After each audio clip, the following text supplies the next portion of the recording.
Welcome back, everyone, to Hanging with the Hoopers. Tim and Andrew Hooper, your hosts, where we believe leadership is people before profits. Andrew? That's right. Good morning. How are we feeling today? Man, feeling great. Awesome. Good to be here. Glad to be back. Having a lot of fun. But yes, leadership, putting people before profits. I'm going to unpack that a little bit today. I'm really excited to unpack this one. Man, unpacking here in the good old Baltimore studio. Yep. It's exciting to be alive, folks. It We is. get to get up and make a difference. And you know what's so funny? At our funeral one day, prophets are not going to line up at our casket and say, what a great leader. You know who will? Wow. People. Yep. Because we're either looking at our people, Andrew, I love that you said this, we're either looking at our people as numbers or we're looking at them as the beautiful human beings they are.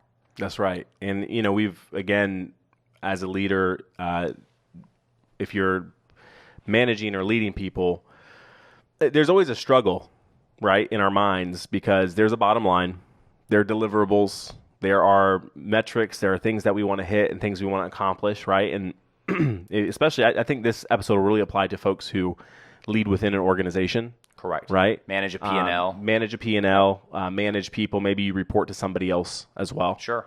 Yeah. Because that's where with, treating people outside of, the realms of humanity, kind of making them more about numbers and managing and leading them to a number. Stockholders. You can definitely lose yourself if you're trying to, make something look good for somebody above you, right? So we're going to kind of unpack this a little bit today because we've seen all sorts of things in our careers around, leaders kind of focus more on numbers than on people as who they are. What's interesting is the people.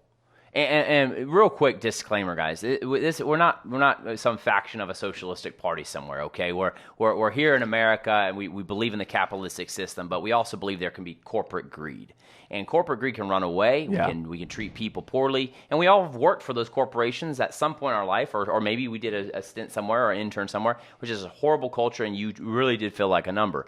And while a lot of leaders will tout, oh yeah, people aren't numbers at our corporation, like, do your people tout that? Yeah. Like, I don't think as a leader you can make that statement. Your people have to make that Your statement. people have to make it, and you can't pay them to make it. I think it's because if we're putting people, and it's not about people are more important than profits, it's putting people before profits. Yeah, it's the old cart before the horse adage, right? It's kind of the whole success versus failure. Right. You're going to fail on your way to success. Correct. If you want to have true success in business and true success as a leader, your people are your method of getting you there. Right, and also your people are the ones who produce the profits. So if you're not profitable, we talk about proactivity so much on the show. Being proactive to say, where are the runaways? Yeah. Like, I want to make it practical. Right. Right? Because this show is all about practicality. Yep. Let's talk about real life business. And I'm going to say some things, Tim, and then I know it's going to trigger you to think of some more things on this. You always do. So think about like what we put our money into as leaders for a return on investment, right? And we might be in a super busy season or a busy industry, and we have all this stuff going on constantly.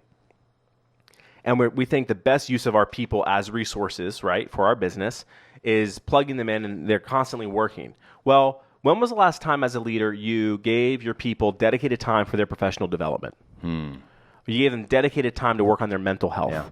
Or you gave them dedicated time to work on a certain skill set they wanted to improve. Because it's hard initially to see our ROI, right? So that's what we're talking about here. Yeah. Like, people before profits, in the sense that you may not see a return on your bottom line for time or resources you pour into somebody. Boom. You know what I mean? Oh. So making it practical. Yeah. So this is the question to ask yourself in this show as a leader.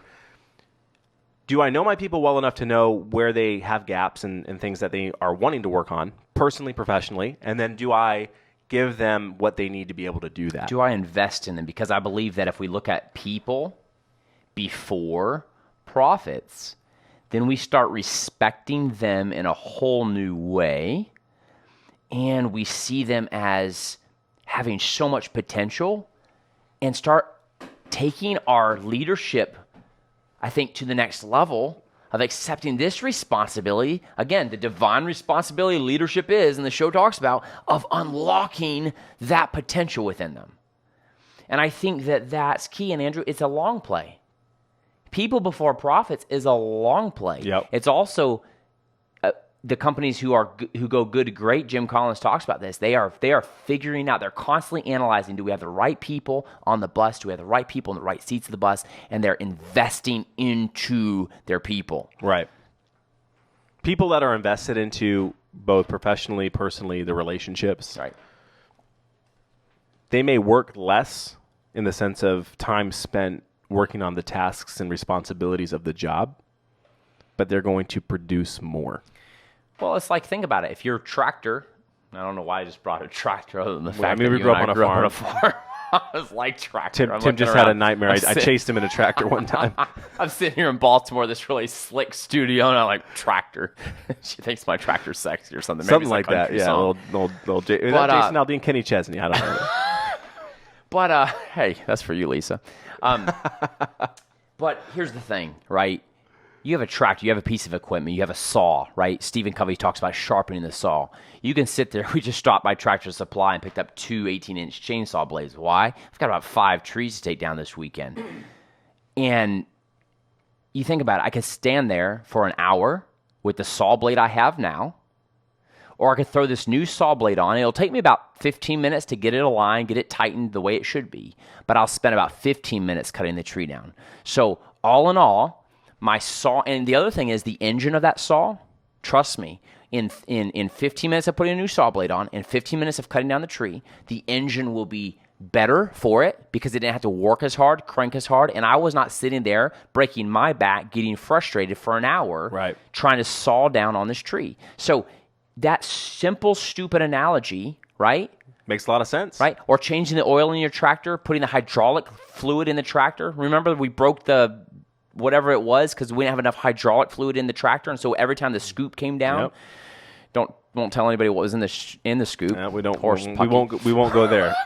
But every time we put that scoop down, right, it would that loud bang. We just needed to put more hydraulic fluid. Well, we didn't know. We were young. We didn't know. Well, guess what? We had this huge expense of this huge hydraulic cylinder that we had to replace because it wasn't maintained. But so, Andrew, I loved your point. I mean, so powerful. Invest. So powerful. Invest in your people. Maintain your people. Yeah. Nurture your people. Make them sharper. Let them sharpen. They want to sharpen themselves. They do. And I think about, the analogy you used of the chainsaw, right? You had to invest time away from the project. Yeah. Going to the store. Right. Finding a chain. Right. Finding if you're buying a new saw. Digging into my profits. Spending more. Digging into my profits. Spending more money. Yeah. Right. Yeah. But at the end of the day, you have a re-upped new saw that's going to last you a lot longer than the old one and do a much better job. Yep. So it's a perfect analogy for what we're talking about today, because sometimes we cringe at investing in the right things, especially in the market. Right now, a lot of us probably listening to this are in some way associated with real estate market, right? Yep. And there's others out there. You might be in finance. I mean, if you're in finance right now, you're probably looking at the stock market and scratching your head a little bit. You're not sure what's going on right now. Not to date the podcast, but 2022. I mean, yeah, exactly. What's going on? But so there's a lot of circumstances right now that can cause many of us to look at tightening our belts. Right. Our encouragement to you today is don't look solely to tighten your belt around people. I'm not talking about redundancies. I'm not, at times you might need to trim a workforce. I get that. But don't trim what you're investing in your people, in your processes, and the things that are going to enable them to do a better job for you. Yeah. Understand that is going to be your long-term solution. Right. How bad would it hurt if you lost one of your top people middle of this year? Yeah. Right? Think about that. And then think about what if you paid a little more to keep them and didn't have to go spend money acquiring someone else. So just think through some of these practical applications of investing in your people now, especially when we all are tightening our belts a little bit. Yeah. It's interesting, Andrew. I talked to a leader recently, and they had a workforce reduction. And I was like, so what was your thought? What was your reasoning behind it and everything? Of course, the market, and we've all seen the layoffs, especially in the real estate industry, as the market, I feel like normalizes but contracts a bit from where it's been. And this leader told me, he said, well, I put out a memo to all departments to lay somebody off. He said several departments didn't. I was like, so tell me about that. He said, well, if they gave me pushback, if that department leader gave me pushback, then I took a good hard look at what they were building, Yep. their reasoning, the ROI they spelled out to me, and I told them, you're good to go. But he said the departments that didn't give me any pushback, I knew they were staffed. I knew they didn't really need that person. Right. Think about that. I mean, he's this leader is at this like higher level, can't see in the weeds, but those branch managers could. And the pressure was headcount reduction. That like The managers who were investing in long play actually said, but hang on, time out. Right. Look at the ROI, look at what we're investing, look what we're building. And he said, okay, those departments don't need to let anybody I mean, go. there's something so profound to unpack in that from a leadership, like we said at the beginning, this show is a little bit for those mid-level managers, Yeah. people that might report to somebody else. And like, it's okay to fight for your people. It is. And You know, at the end of the day, if you lose the fight, remember, this whole show is not about being right. It's about relating. That's right. But did you relate back up the chain about like what we're building, what we're doing, or did you just acquiesce? Right. And I think it's something to think about. Yeah, I'm not going to for sure. sit here and pretend like I know everything when it comes to, rolling feedback up the chain. God knows I've made my fair share of mistakes in upward management. What do we call it, Tim? Managing up, right? Right. What, you're not going to shout out to Chase's CEO here? I thought this was your perfect opportunity to. Oh, Jamie? No, I'm kidding. But at the end of the day, like, I'm not going to sit here and pretend, but there is a time and a place to be a dissenting voice in the appropriate way for your people. A gracious nonconformance. A gracious nonconformance. And to your point, there are many leaders out there who, when presented with a good business case to invest in people or to not do something like that, will alter course and agree. And so be bold, right? If you're listening to this, is be bold in asking for what you need for your people. Yep. And I would highly encourage you to double down on those investments in your people. Times of lean will come to an end. Yeah.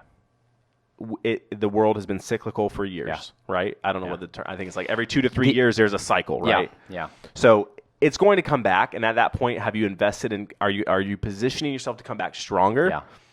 Or not? Couple things too during a tightening, retracting, whatever market, right? Couple things I want to encourage every leader with, and just this is more from my business consulting background and what exercises we've led companies through. Get some of your key players involved in the actual profit conversation. Like, how many of them actually know what the P&L looks like? Because here's the thing, all of us could get creative on where to trim expenses. It doesn't always mean headcount reduction.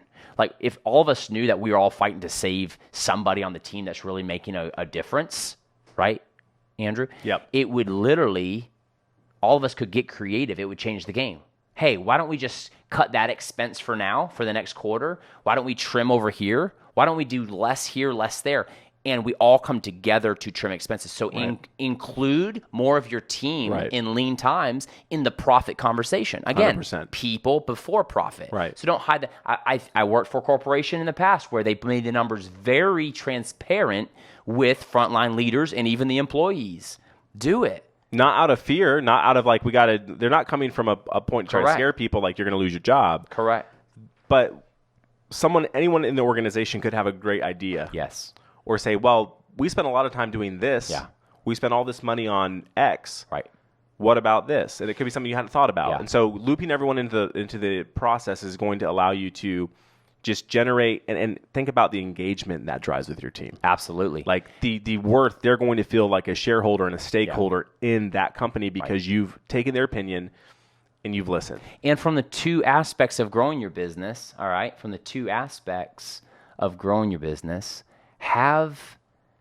think about it, trim expenses, but then also increase revenue.